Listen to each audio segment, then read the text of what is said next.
At the family dinner, my daughter-in-law leaned close enough that I could feel her perfume brush against my cheek and whispered, "I'm pregnant with your husband's baby." I didn't flinch. I didn't spill my wine. I didn't even turn my head. I simply lifted my napkin, dabbed the corner of my mouth, and said, "That's wonderful news," as if she had just told me she'd found a good sale at Macy's. "I'm glad you're here. Stay with me until the end, and tell me in the comments which city you're watching from." I've learned that silence can travel farther than shouting ever could. It was supposed to be an ordinary Sunday dinner. The dining room looked the way it always had for the past 38 years. Mahogany table polished to a soft shine. Cream linen runner down the center. The good china with the thin gold rim that my late mother gave me when Harold and I bought this house in Des Moines. 6 place settings. 6 wine glasses. 6 folded napkins. Family. That word used to mean something solid to me. Something steady. My son Daniel sat at the head of the table, laughing at something on his phone.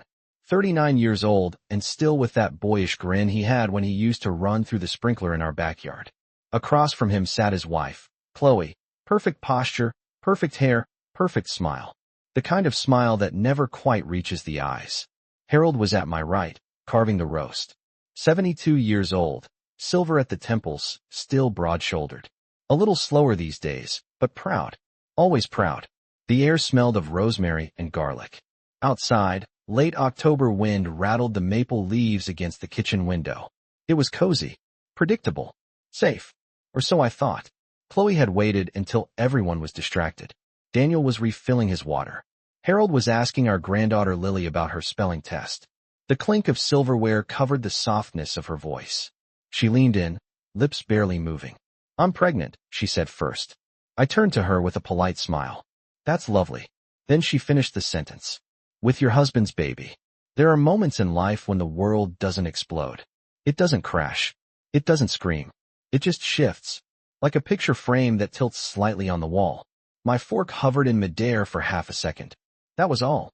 Then I set it down carefully beside my plate. Across the table, Daniel was laughing again. "Dad, you're cutting that like it's a Thanksgiving turkey," he teased. Harold chuckled. "A good roast deserves respect." Respect. That word echoed in my mind. Chloe leaned back in her chair as if nothing unusual had happened. She lifted her wine glass and took a slow sip, eyes fixed on me over the rim. There was no panic in her face. No shame. Only calculation. I've lived long enough to recognize that look. I folded my hands in my lap and studied her profile. She had married Daniel 6 years ago. She came from a good family. Or at least that's what we were told. Marketing degree. Polished manners. Always eager to help during holidays. Too eager, perhaps. She had started coming over during the afternoons about a year ago. To help Dad with his online banking, she'd said. He shouldn't be handling that alone. I had appreciated the thoughtfulness. Harold wasn't exactly tech-savvy. Passwords confused him. Two-factor authentication made him grumble. I trusted her. Of course I did. She was my daughter-in-law. The rest of dinner carried on as if nothing had changed. Lily asked for more mashed potatoes. Daniel talked about a promotion at work. Harold complained about property taxes going up again. And Chloe? She watched me. Every so often, our eyes met. She was waiting for something. A reaction. A scene. A crack in my composure. But I have learned that dignity is not loud. It is quiet. Controlled. Precise. After dessert, apple pie with vanilla ice cream. I stood and began clearing plates. Chloe followed me into the kitchen. She closed the door halfway. "Are you going to say anything?" she asked softly. I rinsed a plate under warm water, watching the suds gather along the rim. "About what, dear?" Her lips tightened. "About what I told you."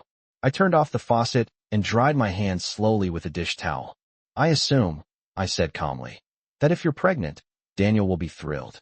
Her eyes flickered. "Daniel doesn't know," she replied. There it was. The first real crack. I met her gaze. "Does my husband know?" She held my stare for a beat too long. Yes. That word should have shattered me. It didn't. It settled over me like a thin layer of frost. "How far along?" I asked. 8 weeks.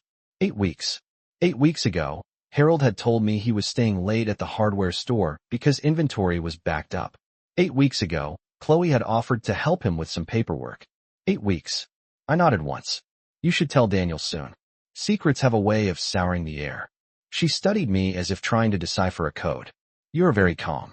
I've had practice, I said. And I have. You don't reach 68 years old without learning that storms are best observed before they're confronted. She stepped closer. I thought you'd scream. Or slap me. I gave her a small smile. Why would I embarrass myself? From the dining room, Daniel called out, Mom? Everything okay in there? Perfectly fine, I answered. Chloe's voice dropped to a whisper again. Harold said you wouldn't fight. That sentence landed differently. Not because of the betrayal, but because of the assumption. Wouldn't fight. As if I were a piece of antique furniture in this house. Polished. Decorative. Silent. I picked up the pie server and placed it carefully in the drawer. You should head back to the table, I said. They'll start wondering. She hesitated. So that's it. For tonight, I replied. She left the kitchen with a measured walk, spine straight, chin lifted. I remained by the sink for a moment longer, staring out at the darkened backyard. The porch light cast a pale circle over the grass. The swing Harold built for Lily creaked softly in the wind. This house has seen birthdays, Christmas mornings, graduation parties, Daniel's first steps. And now? Now it had heard something else. I dried the last plate and carried the coffee pot into the dining room. Harold glanced up at me. Everything all right? His face looked the same as it had for 45 years.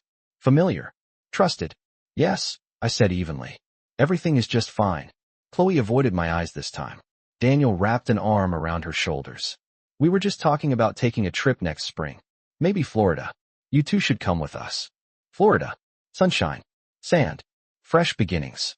I poured coffee into Harold's cup first. Then Daniel's. Then Chloe's. My hand did not tremble. Inside, something had shifted into place. Not heartbreak. Not hysteria. Clarity. I have always believed that the loudest person in the room is usually the weakest, and that the strongest move is the one no one sees coming. Chloe thought she had delivered a weapon. She didn't realize she had handed me information. And information, when handled properly, is far more powerful than rage. I sat down at the table again, folded my napkin neatly beside my plate, and smiled at my family. If they mistook that smile for surrender, that would be their first mistake. After everyone left that night, I stood at the front door a little longer than necessary. Daniel hugged me the way he always did, quick, distracted, already thinking about Monday morning meetings. Dinner was great, Mom, he said. We should do this more often. Chloe kissed the air beside my cheek. Thank you for having us. Her hand rested lightly on her stomach. Not protective. Not maternal. Strategic. Harold locked the door once their car pulled out of the driveway. Good evening, he said, loosening his collar. Feels good to have the family together. I watched him walk toward the living room. Same steady stride. Same familiar silhouette against the lamplight. 45 years of marriage. And now I had to decide whether I was looking at a man who had made a mistake, or a man who had made a choice. I didn't confront him. Not that night. Drama is loud. Strategy is quiet. Instead, I washed the last of the coffee cups and wiped down the counters the way I always do. The rhythm calmed me. Warm water. Soft sponge. Circular motions. If you're watching this and you've ever felt something shift in your home without anyone else noticing, you know the feeling. It's like walking into a room and sensing a draft, even though every window appears closed. When I finally joined Harold in the living room, he was half asleep in his recliner, television murmuring softly. A late-night sports recap flickered across the screen. Long day, I asked. He nodded. Inventory's been a mess. Inventory. 8 weeks ago. I sat across from him and studied his face. There were lines I hadn't paid attention to before. Tiny creases around his eyes. A faint new tension in his jaw. Guilt has a posture. It's subtle, but it's there. Harold, I said gently, are you happy? He opened one eye and looked at me as if I'd asked something strange. Of course I am. Why wouldn't I be? No reason, I replied. He reached for my hand. You worry too much. I let him hold it. His palm felt warm. Familiar. But familiarity can hide a lot of things. That night, I lay awake beside him, listening to his breathing even out into sleep. I didn't cry. I didn't shake. I didn't spiral. I replayed Chloe's whisper in my mind. I'm pregnant with your husband's baby. She had chosen her words carefully. Not Harold's baby. Not, I made a mistake. Your husband's baby. Possession. Claim. Provocation. She wanted to see me fracture. Instead, I began to think. 8 weeks. I counted backward. Family barbecue at Labor Day. Chloe volunteering to help Harold inside while the rest of us were outside. A canceled church service. Harold said he wasn't feeling well enough to attend. Chloe dropping off documents one Tuesday afternoon when Daniel was traveling for work. At the time, they were separate events. Now they were pieces, and pieces form pictures. The next morning, I woke earlier than usual. The sky was still pale gray, the house quiet. Harold snored softly beside me. I slipped out of bed and walked into the kitchen. Coffee. Black. No sugar. Clarity requires sharp edges. I opened the drawer where we keep the household mail and sorted through the stack. Utility bills. Grocery receipts. Bank statements. Chloe had offered months ago to streamline our online accounts. You shouldn't have to worry about passwords, she had said with that reassuring smile. I had agreed. Trust is often the first investment we make in family. Sometimes it's the most expensive. I sat at the dining table and opened the most recent bank statement. Nothing dramatic at first glance. Regular deposits. Routine withdrawals. Then I noticed small transfers labeled consulting services. Twice last month. Once the month before. Amounts just under $5,000. Subtle enough not to raise immediate suspicion. Large enough to matter. I stared at the numbers. I didn't feel rage. I felt confirmation.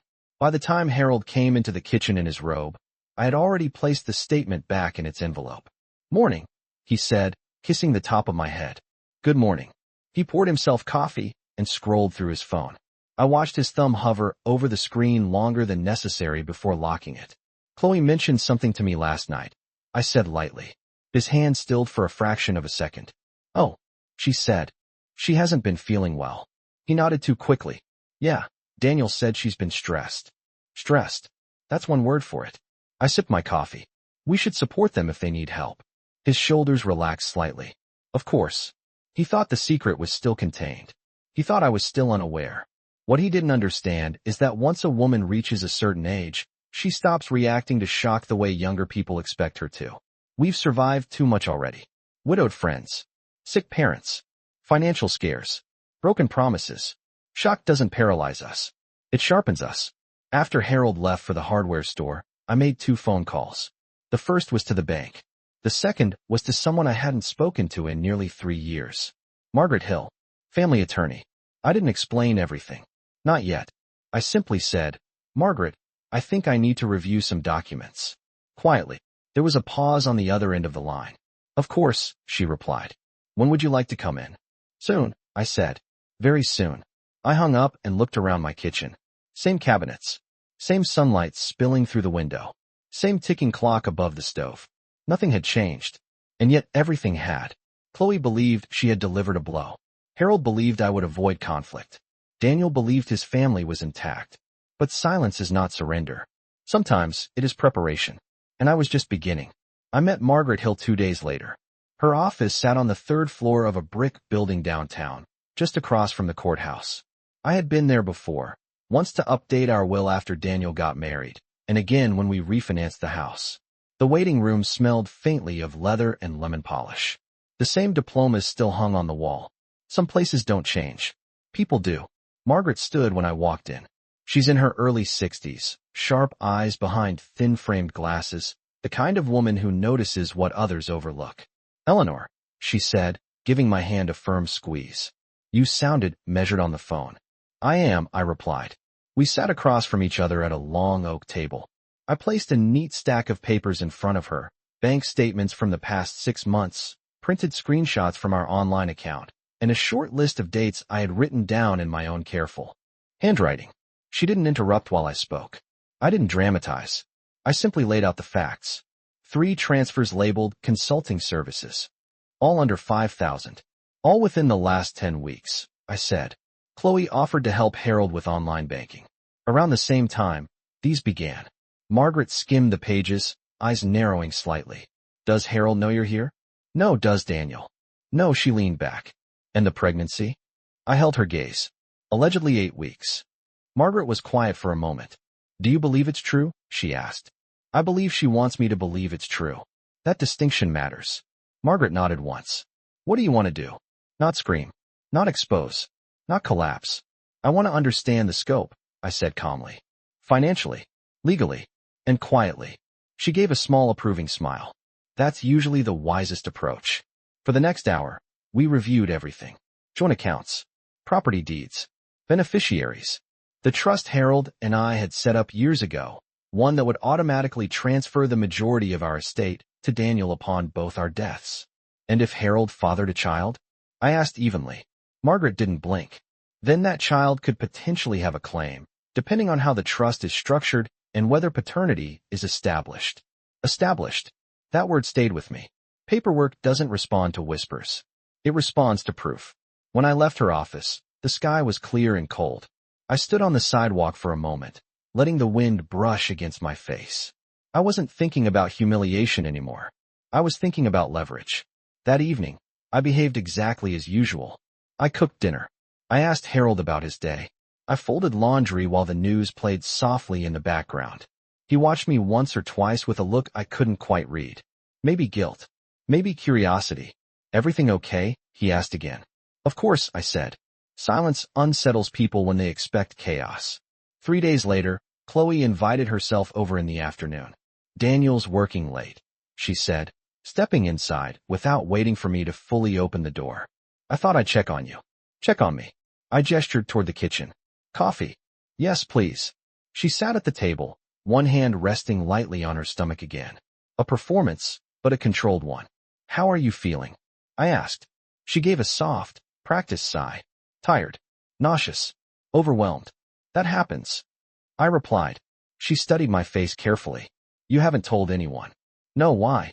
I poured the coffee slowly, the dark liquid steady in the mug. Because it's your news to share. Her lips pressed together. That doesn't bother you? She asked. What would bothering me accomplish? She leaned forward slightly. Harold said you value reputation. I looked at her directly. I value truth. There was a flicker in her eyes at that. She shifted in her chair. We'll need to discuss what this means. We will, I agreed. Daniel can't find out like this. So you plan to tell him something else? I asked calmly. She hesitated. That was all the confirmation I needed. She wasn't thinking about a baby. She was thinking about positioning. You seem very composed, she said finally. I've lived long enough to know that rushing decisions rarely benefits anyone, I answered. What I didn't say was this. I had already scheduled a private appointment at a medical clinic across town. Not for her. For information. There are timelines in biology that don't bend to convenience. And if Chloe expected to anchor herself to this family through shock and secrecy, she was about to discover that I understood timelines just as well as she did. After she left, I sat alone at the table and opened my notebook again. Dates, transfers, conversations, patterns. When you strip emotion away, betrayal becomes data, and data can be analyzed. Harold returned home around 6. He looked tired, or maybe wary. Chloe stopped by, I said casually. He froze mid-step. Oh, she says she's been feeling sick. He nodded slowly. Yeah. Have you two discussed what comes next? His jaw tightened. Eleanor. I raised a hand gently. I'm not accusing you. I'm asking. He looked at me then, really looked at me, as if trying to gauge how much I knew. Things are complicated, he said finally. They always are. But complicated doesn't mean uncontrollable. That night, I lay awake again, staring at the ceiling. Not imagining confrontation. Imagining outcomes. If the pregnancy was false, she was testing me. If it was true, she was leveraging him. Either way, she underestimated something. Age does not make a woman powerless. It makes her observant. And Chloe had just entered a game she believed she was leading. She wasn't. The following Sunday, I suggested we host dinner again. Harold looked up from his newspaper. So soon. Yes, I said, folding it neatly and setting it aside. Family should gather when there's news to share. He studied my face carefully, searching for tone. I gave him none. Daniel and Chloe arrived at 5:30 sharp. Daniel carried a bottle of wine. Chloe carried a composed smile. She was wearing a loose sweater this time. Soft gray. Strategic. We sat at the same mahogany table. Same china. Same gold rim. But the air felt different. Expectant. Daniel talked about work again, new clients, long hours, expansion plans. Chloe nodded at the right moments, fingers laced over her stomach. Harold barely spoke. He kept glancing at me as if waiting for an explosion that never came. Halfway through dinner, I placed my fork down. I've been thinking, I said calmly. 3 sets of eyes lifted toward me. About legacy. Daniel smiled lightly. Mom, you sound like you're writing a memoir. Perhaps I am, I replied. Chloe's posture stiffened. I met with Margaret Hill this week. I continued, keeping my voice even. Harold's hand tightened around his glass. Daniel looked confused. Why? To review our estate plan, I said. Silence. It's fascinating how quickly conversation drains from a room when the word estate is spoken aloud. We hadn't discussed that, Harold said carefully. You were busy, I replied. Chloe shifted in her chair. Is something wrong? Not at all, I said. In fact, I realized something important. I folded my napkin and set it beside my plate. Life changes quickly. Families evolve. And sometimes, circumstances require adjustments. Daniel frowned slightly. Adjustments to what? To protections, I answered. Chloe's eyes sharpened. Protections, she echoed. Yes. Financial safeguards. Clarifications of beneficiaries. Verification processes. Verification. There it was again. I let the word hang in the air. Daniel looked between us. Mom, what's this about? I turned to Chloe gently. You mentioned you had news to share. Her throat moved as she swallowed. Harold stared at the table. Daniel blinked. News. Chloe forced a small laugh. I was going to wait. For what? Daniel asked. She glanced at Harold. That glance was small, but it was enough. Daniel followed it. And in that second, something in my son's face shifted. Confusion first, then awareness. Wait, he said slowly. What's going on? I didn't answer for her. I simply watched. Chloe inhaled. Daniel, I'm pregnant. His eyes widened. What? That's amazing. He reached for her hand. She hesitated. That hesitation was almost invisible. Almost. How far along? He asked. About 8 weeks. Daniel smiled, stunned. Why didn't you tell me? She opened her mouth, closed it, looked at Harold again. That was the moment. The exact moment. Daniel saw it. The line of his jaw hardened. Why are you looking at Dad? He asked quietly. No one moved.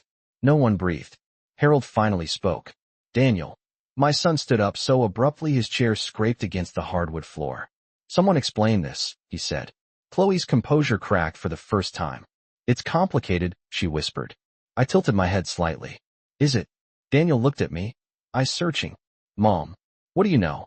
I know that timing matters, I said evenly.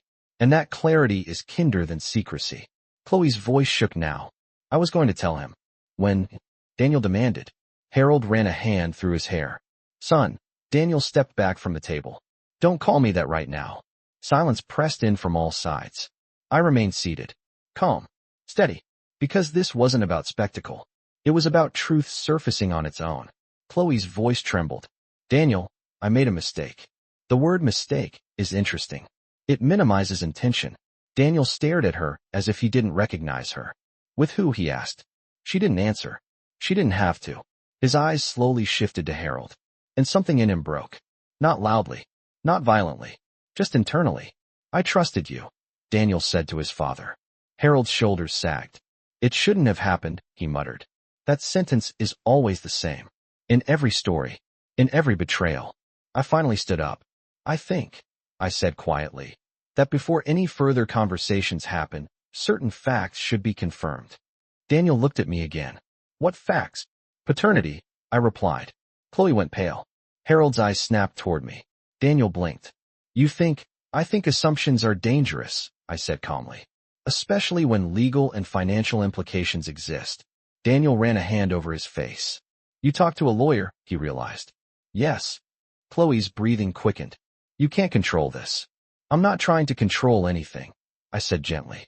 I'm protecting what belongs to this family. Her gaze sharpened. That baby belongs to this family. Then there should be no issue with verification, I answered. Harold finally looked afraid. Not of me. Of consequences. Daniel lowered himself slowly back into his chair. So we test, he said. Chloe shook her head. Daniel, we test, he repeated, firmer now. Silence settled again. But this time, it wasn't heavy. It was decisive. I gathered the plates from the table one by one. The same way I always do. Orderly. Measured. Routine. Behind me, my family was fracturing. But I had learned something long ago. You don't have to raise your voice to change the direction of a room. You only have to refuse to be intimidated. Chloe had whispered to me a week ago, expecting collapse. Instead, she was now facing confirmation. And confirmation does not whisper. It documents. No one finished dessert that night. Daniel left first. He didn't slam the door. He didn't shout. He simply grabbed his keys and said, "I need air." Chloe tried to follow him. He didn't wait. The sound of his car engine starting echoed through the quiet street outside. Harold remained seated at the table, staring at the wood grain as if it might rearrange itself into an explanation. I carried the last plate into the kitchen. Routine matters in moments like that. Water running. Porcelain clinking softly. A towel folded neatly over the oven handle. Harold appeared in the doorway. "You didn't have to do that," he said hoarsely. "Do what?" I asked without turning around. "Handle it like that." I shut off the faucet and dried my hands. "How should I have handled it?" I asked calmly. "By screaming?" He didn't answer. Because we both knew screaming wouldn't change facts. He leaned against the counter. For the first time in decades, he looked smaller. "It wasn't supposed to go this far," he muttered. "Nothing ever is." "How far did you think it would go?" I asked. He rubbed his forehead. "It was a mistake." "That word again," I said quietly. He met my eyes then. "You don't understand." "No," I replied evenly. "I understand perfectly. I just don't excuse." Silence settled between us. 45 years of marriage stood in that silence. Family vacations. Hospital visits. Mortgage payments. Daniel's graduation. My father's funeral. History does not erase accountability. "Did you love her?" I asked. His eyes widened slightly. "No, did she love you?" He hesitated. That hesitation answered enough. The next morning, Daniel called me. His voice sounded like it had aged overnight. "Mom," he said. "Did you know?" "She told me." I replied. "Why didn't you say something sooner?" "It wasn't my confession to make." He exhaled slowly. "I keep replaying things. Trips. Late nights. The way she'd defend Dad whenever I joked about him being old-fashioned." He paused. "I feel stupid." "No," I said firmly. "You feel betrayed. There's a difference." He was quiet for a moment. Then he asked the question that mattered. "What if it's true?" "Then truth will confirm it," I said. "And we will proceed accordingly. And if it's not, then that will confirm something else." He understood. 3 days later, Chloe called requesting to talk privately. I agreed. We met at a small cafe downtown. Neutral ground. She looked pale without her usual composure. No carefully curated smile this time. "You're ruining everything," she said as soon as she sat down. I stirred my tea slowly. "Am I?" "You turned Daniel against me." I asked for verification. She leaned forward. "You're protecting money. That's what this is about." I held her gaze steadily. "I am protecting structure." Her jaw tightened. "Harold promised." "Harold doesn't make unilateral promises about this family's assets," I interrupted gently. Her eyes flickered. "There are things you don't know," she said. "That's possible," I replied. "But I am learning quickly." She looked around the cafe as if considering lowering her voice further. "I never meant for it to be serious," she said. "Serious? An interesting choice of word for betrayal. Then what did you mean for it to be?" I asked calmly. She didn't answer directly. Instead, she said, "Daniel's business is risky. You know that. He could lose everything. And you believed Harold was a safer investment?" I asked softly. Her silence was confirmation. That was the moment I understood something clearly.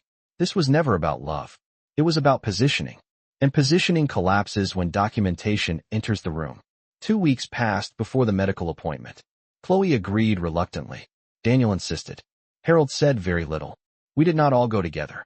That would have been theatrical. Instead, Daniel and Chloe handled it privately. I waited. Waiting does not weaken me. It prepares me. The call came on a Thursday afternoon. Daniel's voice was flat. "It's not Dad's." I closed my eyes for a brief second. Not in relief. In clarity. "Are you certain?" I asked. "Yes. The timeline doesn't even match." I let that settle. "And is it yours?" I asked carefully. A long pause. "Yes." The silence that followed carried more weight than the original accusation. "So she lied," he said finally. "No," I corrected gently. "She calculated. There is a difference." He sounded exhausted. "She told Dad it might be his. Said she wasn't sure. And he believed that." I asked. He didn't ask questions.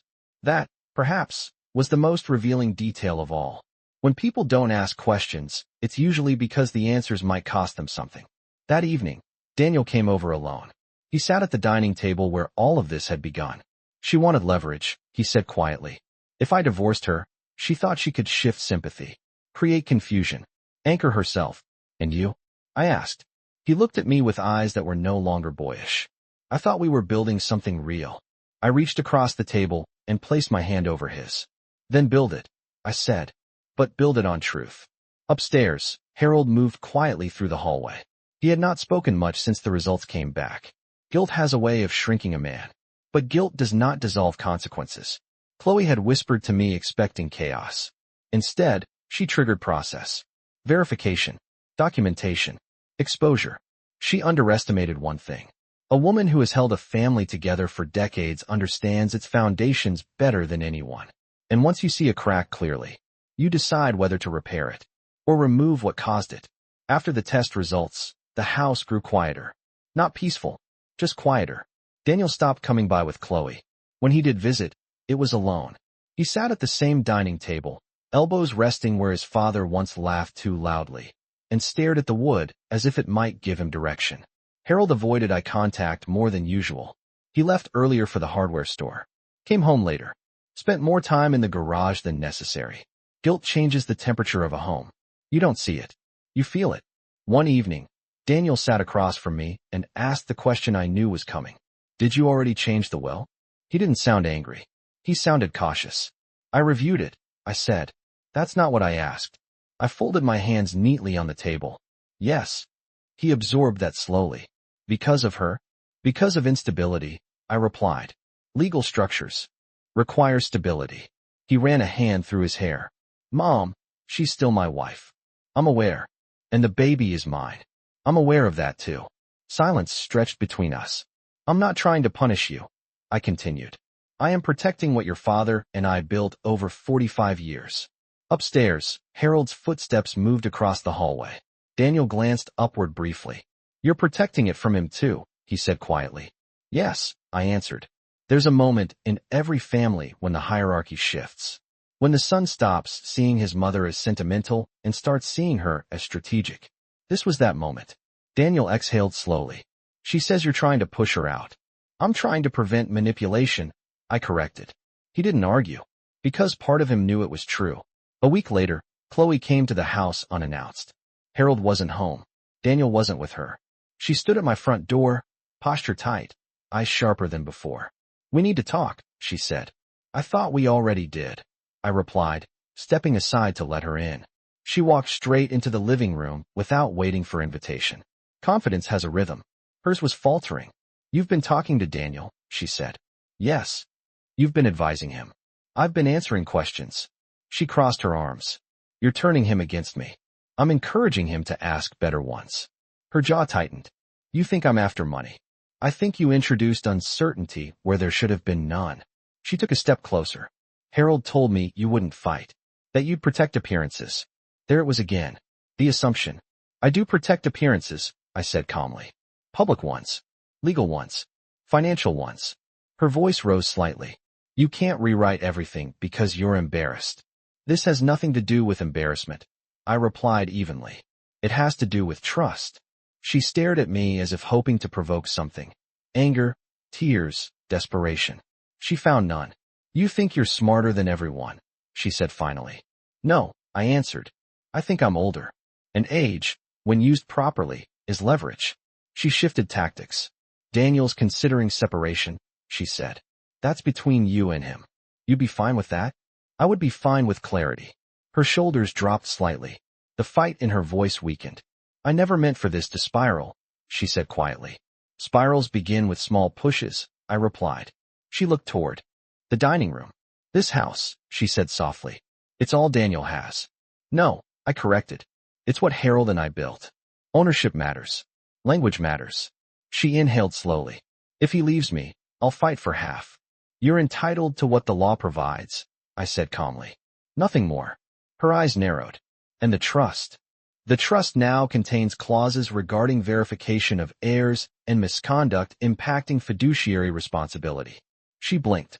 You changed it. Yes. You can't do that without him. I did. The quiet that followed wasn't dramatic. It was final. She realized, in that moment, that the game she believed she was playing had shifted arenas. This was no longer emotional leverage. This was documentation. She turned toward the door. You've underestimated me, she said. I shook my head gently. No, I evaluated you. After she left, I stood by the window and watched her drive away. The sky was turning orange over the maple trees. Change rarely announces itself loudly. It seeps in. Daniel filed for temporary separation 3 weeks later. Harold signed a post-nuptial agreement 2 days after that. He didn't argue. He didn't negotiate. He signed. Not because I threatened him, but because he understood that silence does not equal surrender. And he had finally realized that I had never been passive. I had been observing. That evening, I sat alone at the dining table again. Same mahogany surface. Same gold-rimmed plates stacked neatly in the cabinet. The house felt steadier. Not healed, but stabilized. Chloe thought she had whispered a weapon into my ear. Instead, she revealed her strategy too early. Information is power. Documentation is control. And dignity? Dignity is the refusal to collapse when someone expects you to. They mistook my calm for weakness. It was preparation. By the time December arrived, the house no longer felt fragile. It felt reorganized. Daniel had moved into a short-term rental across town. Not far, just far enough to think. He came by twice a week to check on me. And, whether he admitted it or not, to check on his father. Harold had grown quieter. Not defensive, just aware. Awareness is heavier than guilt. It lingers longer. One evening, Daniel sat across from me with a folder in his hands. She wants reconciliation, he said flatly. I poured him coffee. And what do you want? He stared into the dark liquid before answering. I don't know. That was honest. And honesty, even when uncertain, is stronger than confidence built on illusion. She says she panicked, he continued. She thought I was drifting away. She wanted leverage. She wanted control. I didn't respond immediately. When you speak too quickly, people stop thinking for themselves. Finally, I asked, do you want a marriage built on leverage? He shook his head slowly. No. Then you already know your answer. He looked at me carefully. You're not telling me to leave her. I'm telling you to decide what kind of life you want to build. That difference matters. Upstairs, Harold moved slowly through the hallway again. The post-nuptial agreement had been signed quietly. Assets clearly defined. Accounts separated. Oversight reinstated. No more consulting transfers. No more casual access. Chloe had underestimated one more thing. Documentation has momentum. Once it starts moving, it rarely reverses. A week later, she requested one final meeting, with both of us present. Harold hesitated. I don't want another scene, he said. There won't be one, I replied. There never was. We met at the house. Neutral ground again. But this time, not in secrecy. Chloe sat on the edge of the living room sofa, posture rigid, hands clasped tightly. Daniel stood near the fireplace. Harold remained by the window. I sat in my usual chair. I've made mistakes, Chloe began. No tears this time. No performance. Just tension. I was scared, she continued. Daniel was pulling away. I felt replaceable. Daniel's jaw tightened. And you thought creating doubt about paternity would fix that? He asked. She swallowed. I didn't think it through. That, perhaps, was the truest thing she'd said. Harold cleared his throat. This shouldn't have happened. Chloe looked at him briefly. Something between regret and calculation flickering there. But calculation no longer worked here. The variables had changed. Daniel looked at me. Not for instruction. For steadiness. I gave him none verbally. Only silence. He turned back to Chloe. I can't trust you, he said. Her shoulders dropped. Trust can be rebuilt, she whispered. Not like that, he replied. The room fell quiet again. And in that quiet, something finalized itself. Not loudly. Not dramatically. Just decisively. Daniel moved toward the dining room table. The same place where it had all begun. I filed for formal separation yesterday, he said. Chloe closed her eyes briefly. You didn't even tell me, she breathed. I needed to make one decision without influence, he answered. That word again. Influence. It had been the foundation of her strategy. Now it was the reason for its collapse. She stood slowly. And the trust? She asked, looking at me directly. It remains structured as revised, I replied calmly. She nodded once. No argument. No threat. Because she understood now that the framework was no longer emotional. It was legal. And legal does not bend easily. After she left, Daniel remained standing in the doorway long after her car disappeared down the street. I feel like I failed, he said quietly. You learned, I corrected. Harold sat heavily in his chair. I put you in this position, he muttered. Yes, I said. No sugarcoating. But you also signed what needed to be signed. He looked at me with something close to gratitude. Not because I forgave him, but because I did not humiliate him. Dignity applies both directions. That night, Daniel stayed for dinner. Just the three of us. No whispers. No calculations. No hidden glances. The food tasted the same, but the air felt different. Clearer. Stability had returned, not because betrayal didn't happen, but because structure replaced chaos. Later, as I washed the dishes, Daniel stood beside me. I used to think you were just being quiet, he said. I am quiet, I replied. But you were planning, he added. I dried my hands and looked at him. I was protecting. There's a difference. Age doesn't make a woman fragile. It makes her strategic. Chloe believed she could destabilize this family with a whisper. What she revealed instead was her own approach to power. And once revealed, it could be addressed. Calmly. Methodically. Without raising a voice. Because sometimes the strongest response to manipulation isn't confrontation. It's documentation. And the refusal to collapse under pressure. They mistook my silence for weakness. It was architecture. And once reinforced, it doesn't fall easily. By January, the paperwork was nearly complete. Separation agreements drafted. Asset disclosures reviewed. The trust amended and notarized. Accounts monitored directly again. The house no longer felt like a place where whispers lingered. It felt structured. Harold moved differently now. Not defensive. Not angry. Just aware of boundaries that had been quietly redrawn. Daniel spent more evenings at our dining table. Sometimes he spoke about logistics, attorneys, timelines, mediation dates. Other times he simply sat there, absorbing the new shape of his life. I keep replaying it, he said one night. That dinner. The way she looked at you. I know, I replied. She thought you'd break. I know that too. He studied me carefully. Why didn't you? I wiped down the counter slowly before answering. Because breaking would have given her control. That was the truth. Emotion, when displayed too quickly, becomes leverage in the wrong hands. 2 weeks later, Chloe asked to retrieve some personal items from the house. Harold had allowed her to store a few boxes in the garage months earlier. Seasonal decorations, old paperwork, things she claimed she didn't have space for. Daniel insisted on being present. So was I? We stood in the garage as she opened the trunk of her car. The winter air was sharp, breath visible in front of us. She avoided looking at Harold. Avoided looking at me. Focused only on the cardboard boxes stacked along the back wall. I'll be quick, she said. No rush. I replied evenly. She lifted one box and set it inside her trunk. Then another. Daniel remained still, arms folded. I never meant to hurt you, she said to him without turning around. Hurt wasn't the only issue, he answered quietly. She paused. What was it then, she asked. Trust, he said. That word again. It had become the quiet center of everything. She closed the trunk halfway and finally looked at me. You won, she said. I met her gaze steadily. This wasn't a competition. She gave a small, humorless laugh. It always is. There it was. The difference in perspective. For her, power was a game. For me, it was responsibility. I protected my family, I said calmly. That's not winning. That's maintaining structure. Her eyes flickered. Anger, frustration, maybe even a hint of realization. You think you're untouchable, she said. No, I replied. I think I'm prepared. Daniel stepped forward slightly. We're done here. She nodded once and closed the trunk fully. No dramatic exit. No tears. Just the quiet ending of leverage. After she drove away, the three of us stood in the driveway for a moment. Harold looked older than he had 6 months ago. I'm sorry, he said quietly. Daniel didn't respond immediately. Then he said, I know. Forgiveness doesn't arrive loudly either. It arrives carefully. Inside the house, I returned to the dining room. Same mahogany table. Same chairs. But something fundamental had shifted. Not the furniture. The balance. A few days later, Margaret called to confirm the final revisions were officially recorded.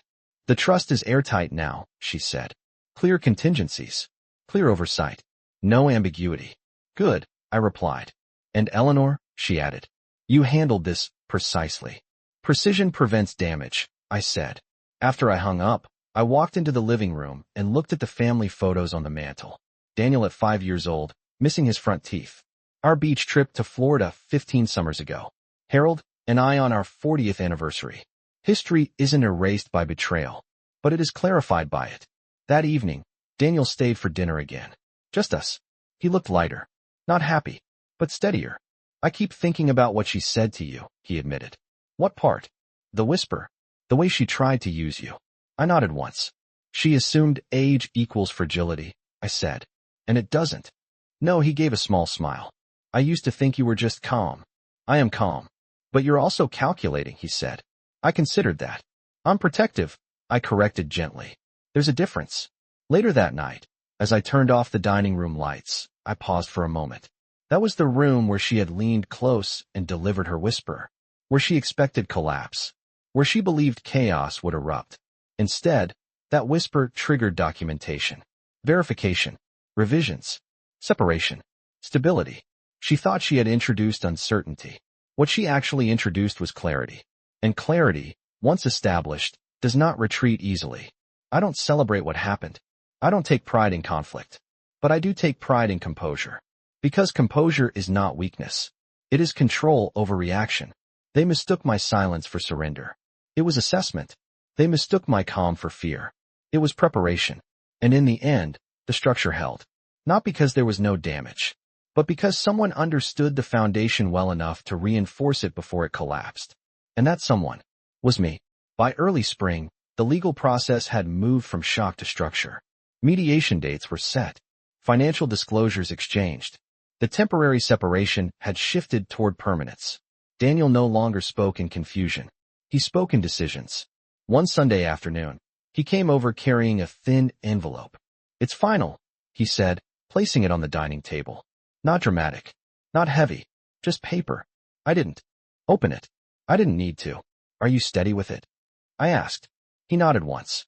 Yes. Harold remained in the living room, pretending to watch television. The volume was low. His attention wasn't on the screen. It was on us. I learned something. Daniel continued quietly. I kept thinking marriage meant endurance. That staying proved strength. And now? I asked. Now I think clarity proves strength. That was not something he would have said 6 months ago. Growth rarely announces itself loudly. It simply appears in the way someone speaks. Chloe requested one final meeting before the paperwork was officially signed. Not to reconcile. To negotiate. She wanted a larger settlement than originally proposed. Claimed emotional distress. Claimed instability. Daniel listened. Then declined. There was no yelling. No back-and-forth spectacle. Just refusal. When he told me, he didn't sound angry. She expected me to cave, he said. She thought I'd panic at the idea of court. And did you? I asked. He shook his head. No, that was the shift. Fear had been replaced by assessment. A week later, I received a certified letter addressed to both Harold and me. It was from Chloe's attorney. Formal. Carefully worded. It suggested that our revisions to the trust were reactionary and potentially punitive. I read it once, then placed it neatly on the table. Harold looked at me anxiously. Is she contesting it? She's attempting to, I said calmly. Daniel came by that evening after work. We sat together at the table again. Same wood grain. Same chairs. Different stakes. She thinks if she pressures us legally, we'll adjust, he said. Will you? I asked. No, then she miscalculated again. I handed him the letter. He read it slowly, jaw tightening but voice steady. She's still trying to create leverage. Yes, I replied. He set the paper down. I don't want revenge, he said. Good, I answered. Revenge is emotional. Structure is sustainable. He gave a faint smile. You really do think in architecture? Yes. Because families, like buildings, require load-bearing walls. Remove the wrong one, and everything shifts. A few days later, Margaret called. The revisions are defensible, she said. You acted within your rights. The documentation shows legitimate concern, not retaliation. Good, I replied. And Eleanor, she added gently. You anticipated this. Yes. Because when someone reveals how they operate, you adjust accordingly. Chloe's approach had always been influence. First, proof later. Mine was the opposite. Proof first. Influence unnecessary. One evening, Daniel stayed late again. We sat in the quiet dining room long after dinner plates had been cleared. I keep replaying the whisper, he admitted. I know. She tried to weaponize you. I'm aware. He leaned back in his chair. She thought you'd protect appearances. I did, I said calmly. He frowned slightly. How? By preventing collapse. That is what protection looks like at my age. Not loud defense. Structural reinforcement. Upstairs, Harold came down slowly and joined us. He looked at Daniel, then at me. I never thought you'd handle it like this, he admitted. How did you think I'd handle it? I asked. He hesitated. With anger. Anger wastes time, I replied. He nodded slowly. I underestimated you, he said. No, I answered gently. You stopped paying attention. There is a difference. Spring sunlight filtered through the window the next morning. The house felt steady. Not joyful. Not celebratory. But balanced. The legal challenge from Chloe's side weakened quickly once documentation was exchanged. There were no hidden accounts left to exploit. No ambiguous clauses to twist. Her attorney withdrew the inquiry. Silence returned. This time, it was clean. A few weeks later, Daniel officially finalized the divorce. No ceremony. No announcement. Just signatures. He came over that evening and placed a simple document on the table. It's done, he said. I nodded once. Harold sat quietly beside him. We didn't toast. We didn't celebrate. We simply acknowledged reality. Sometimes closure isn't emotional. It's procedural. That night, after everyone left, I stood alone in the dining room again. I remembered the exact spot where Chloe had leaned close and whispered. She believed she was introducing chaos. Instead, she introduced exposure. And exposure, when handled calmly, becomes clarity. They mistook my silence for passivity. It was evaluation. They mistook my age for fragility. It was experience. They mistook a whisper for power. It was information. And information, when placed in the right hands, becomes structure. And structure, once reinforced, does not collapse easily. By early summer, the noise had faded. No more letters from attorneys. No more mediation calls. No more whispers hanging in the dining room air. Just routine. And routine, after chaos, feels like stability. Daniel had moved into a small townhouse 15 minutes away. Not extravagant. Not temporary either. Intentional. He came for dinner. Every Wednesday. Sometimes Harold joined us. Sometimes he didn't. The three of us were learning a new configuration. One evening, as we cleared the dishes, Daniel said something that stayed with me. I used to think strength meant reacting fast, he said. Defending. Fixing. Controlling. And now? I asked.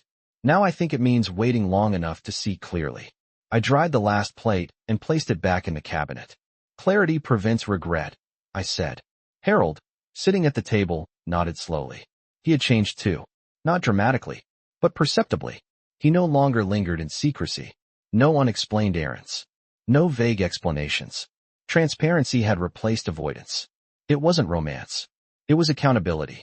One afternoon, nearly 4 months after that first whisper, I ran into Chloe at the grocery store. Not planned. Not staged. Just aisle 7. King Goods. She looked thinner. Less polished. Less certain. For a moment, neither of us spoke. Then she said, "Hello, Eleanor." Her voice no longer carried calculation. Just caution. "Hello, Chloe," I replied evenly. She glanced at my cart. Bread, coffee, fresh herbs. Normal things. "I didn't expect to see you," she said. "It's a grocery store," I answered calmly. "People buy groceries." A faint, almost embarrassed smile flickered across her face. "How are you?" she asked. "Stable," I replied. She looked down at her hands. "I never thought it would end like that," she said quietly. "Neither did I answered. She hesitated. "Do you hate me?" It was an honest question. "No," I said. She looked up, surprised. "I don't hate you," I continued. "But I do understand you." That seemed to unsettle her more than anger would have. "I was scared," she said again. "Yes. I thought if I created urgency, I'd regain control." "I know." She swallowed. "I misjudged you." "Yes," I said gently. "You did." There was no satisfaction in saying it. Just accuracy. She nodded once. "Daniel deserves someone steadier," she said. "He deserves honesty." I corrected. We stood there for another second. Then she picked up her basket. "I hope you find what you're looking for," I said. She looked at me carefully. "I think I already did," she replied softly. And then she walked away. When I returned home, Harold was in the backyard adjusting the swing Lily used to play on. He looked up as I stepped onto the porch. "You're quiet," he observed. "I ran into Chloe," I said. His shoulders tensed slightly. "And she's learning." He nodded slowly. "I underestimated the damage," he admitted. "Yes," I said. "But you underestimated her too." "I evaluated her," I corrected. He gave a faint smile. That's what I mean. We stood there together for a moment. 45 years doesn't dissolve easily, but it does require rebuilding. Daniel came over later that evening. I told him about the grocery store. He listened quietly. Do you regret how you handled it? He asked. No, not even a little. I considered that carefully. No, I repeated. Why? Because reaction would have given her narrative. Process gave us protection. He nodded. That's the difference between you and me, he said. It won't be forever, I replied. He smiled faintly. Maybe not. That night, after everyone left, I stood in the dining room one more time. Same table, same light fixture overhead. But the energy was different now. Not tense, not fragile, reinforced. That whisper had been intended as a weapon. Instead, it revealed motive. It exposed strategy. It clarified character. She thought she could destabilize the foundation by targeting emotion. But foundations built over decades are not moved by whispers. They are examined, reinforced, protected. I don't take pride in conflict. I take pride in composure. Because composure is not silence born of fear. It is silence chosen deliberately. They mistook my calm for weakness. It was containment. They mistook my age for decline. It was experience. And they mistook a whisper for control. It was information. And information, handled properly, doesn't explode. It restructures. And once something is restructured with clarity, it stands differently, stronger. Not because nothing happened, but because someone refused to collapse when it did. By late summer, the house felt lighter. Not because nothing had happened, but because everything had been faced. Daniel had settled into his new place. The townhouse was modest, 2 bedrooms, small backyard, clean lines. He invited us over for dinner one Saturday evening. Nothing elaborate. Grilled chicken, simple salad, store-bought pie. Harold and I sat at his small dining table. It wasn't mahogany. It didn't carry decades of memory. But it carried something else. Intention. Daniel moved around the kitchen with a steadiness I hadn't seen in him before. No frantic energy. No defensiveness. Just presence. I've been thinking about something, he said as he set plates down. About what? Harold asked quietly. About responsibility. He looked at both of us. I blamed her for everything. And she was wrong. But I ignored signs too. That kind of admission doesn't come easily. It requires maturity. It's easier to react than to observe, I said calmly. He nodded. You observed. Yes. And you didn't rush. No, he exhaled slowly. I think that's what saved me from making it worse. Harold looked down at his plate. I made it worse, he said quietly. Daniel met his father's eyes. You made it complicated, he corrected. Mom made it clear. That wasn't praise. It was acknowledgement. Later that evening, after dishes were cleared, Daniel walked me to the door. I used to think you were just protecting Dad, he said. I was protecting structure, I replied. He smiled faintly. Same difference. No, I said gently. Very different. Because protection without boundaries becomes enablement. Protection with structure becomes stability. A week later, Harold and I attended a small church gathering. Nothing formal. Just neighbors and longtime friends.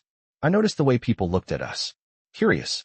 Aware that something had shifted in our family, though no details had been shared. No one asked directly. And I offered nothing. Privacy is also structure. On the drive home, Harold spoke quietly. I never expected you to handle it like that. How did you expect me to handle it? I asked. With emotion, he admitted. Emotion doesn't prevent damage, I said. It magnifies it. He nodded slowly. I thought you'd protect me, he added. I did, I answered. He looked at me, confused. You signed accountability, I continued. You remained present. You didn't deny. That preserved what could be preserved. He absorbed that. You're not cruel, he said. No, you're precise. Yes. Precision is not coldness. It is intention. By early fall, Daniel's divorce was officially finalized and filed. Chloe had relocated to another state, closer to her sister, Daniel mentioned once. He didn't speak about her often anymore. Not with bitterness. With distance. One evening, Daniel came by unexpectedly. I have something for you, he said. He handed me a small framed photograph. It was from years ago, our family at the beach. Daniel in his 20s, Chloe newly married into the family, Harold smiling broadly, me standing slightly behind them all. I found this while packing, he said. I wanted you to have it. I looked at the image carefully. Memories don't dissolve because reality shifts. They simply become contextual. Thank you, I said. He hesitated. I don't resent you for changing the trust, he added. I didn't change it for resentment, I replied. I know. He paused. You changed it because you saw something I didn't. Yes. And you didn't panic. No, he gave a small laugh. I probably would have. You might have, I said. But now, he asked. Now you won't. Growth again. Not loud. Not dramatic. Just evident. That night, after everyone had gone home, I sat alone at the dining table one more time. I thought about that first whisper. The way Chloe had leaned in close. The confidence in her voice. The certainty that I would react. Collapse. Explode. Expose. Instead, I absorbed. I evaluated. I adjusted. People often mistake calm for fear. They mistake silence for submission. They mistake age for fragility. But calm can be strategy. Silence can be leverage. And age can be architecture. That whisper could have fractured everything. Instead, it revealed what was already unstable. And once revealed, it could be reinforced or removed. I don't celebrate what happened. I don't glamorize betrayal. But I respect clarity. Because clarity allows you to protect without destroying. To correct without humiliating. To restructure without collapsing. They mistook my silence for weakness. It was discipline. They mistook my composure for denial. It was assessment. And they mistook a whisper for power. It was information. And information, when handled deliberately, doesn't shatter a family. It reveals who was holding it together all along. The first cold morning of winter arrived quietly. Frost traced delicate lines along the dining room window. The maple tree outside stood bare, branches steady against a pale sky. I stood in that same dining room again. The same mahogany table. The same gold-rimmed plates stacked carefully in the cabinet. The same chair where Chloe once leaned close and whispered what she believed would unravel everything. I'm pregnant with your husband's baby. I can still hear the softness of her voice. Not loud. Not frantic. Confident. She believed she had found the weak point. She believed she had located the fracture line in this family. What she didn't understand is that foundations built over decades are not shaken by whispers. They are tested by them. Daniel came over that evening, as he often does now. He carried a small, evergreen wreath for the front door. Nothing dramatic. Just seasonal. Thought it could use something, he said. We hung it together. Harold watched from the porch, hands tucked into his coat pockets. Time does something interesting after conflict. It doesn't erase what happened. It repositions it. Daniel is steadier now. He asks better questions. He pauses before reacting. He listens longer. Harold is quieter, but honest. Transparency has replaced evasion. He doesn't hide his phone anymore. He doesn't offer vague explanations. And I remain exactly what I have always been. Composed. Measured. Observant. We sat down for dinner. Just the three of us. No tension. No hidden glances. No shifting in chairs. Just conversation about work, about the weather, about plans for spring. At one point, Daniel looked at me thoughtfully. Do you ever wish you'd reacted differently that night? He asked. The whisper. I said. Yes. I considered that carefully. No, I answered. Not even to make a point. I made one, I replied. He smiled slightly. You didn't yell. Yelling would have given her spectacle. You didn't cry. Crying would have given her confirmation. You didn't accuse. Accusation would have given her narrative. He nodded slowly. You gave her structure instead. Yes. Because structure removes illusion. After dinner, Daniel left. Harold lingered in the dining room. I almost lost everything, he said quietly. You nearly destabilized everything. I corrected. He looked at me, not defensive now, but aware. I don't deserve the way you handled it, he admitted. This wasn't about deserving, I said calmly. It was about preserving. Preserving what could still stand. Marriage is not a fairy tale at this age. It is history. It is shared mortgage payments and hospital visits and family funerals. It is decades of reinforcement. And reinforcement does not mean blind forgiveness. It means accountability with boundaries. He stepped closer. I thought you'd leave, he said. I thought about leaving. I replied honestly. His breath caught slightly. But leaving would have been reaction. I continued. Staying required discipline. He nodded slowly. I underestimated you. No, I said gently. You forgot who I was. That night, after he went upstairs, I remained in the dining room alone. I ran my fingers lightly across the surface of the table. This room had witnessed birthdays, anniversaries, arguments, whispers, and decisions. It had witnessed that moment when someone believed they had discovered my breaking point. They hadn't. They had discovered my threshold for action. There is a difference. People assume strength looks loud. They assume power looks aggressive. They assume retaliation looks explosive. It doesn't. Sometimes strength looks like composure. Power looks like paperwork. And retaliation looks like revision. Chloe believed she could destabilize this family by targeting emotion. Instead, she revealed her strategy too early. She thought age meant fragility. It meant experience. She thought silence meant fear. It meant evaluation. She thought a whisper meant control. It meant exposure. If you are watching this and you've ever been underestimated because of your age, your calm, or your refusal to explode, remember this. You do not need to shout to be powerful. You do not need to collapse to prove you feel. And you do not need to seek revenge to protect what is yours. Sometimes the most decisive move is the quiet one. The one where you listen, document, adjust, and reinforce. That whisper could have shattered everything. Instead, it clarified everything. And when clarity arrives, it gives you a choice. Collapse or construct. I chose to construct. And that is why this house still stands. Not because nothing happened, but because when it did, I did not break. I built.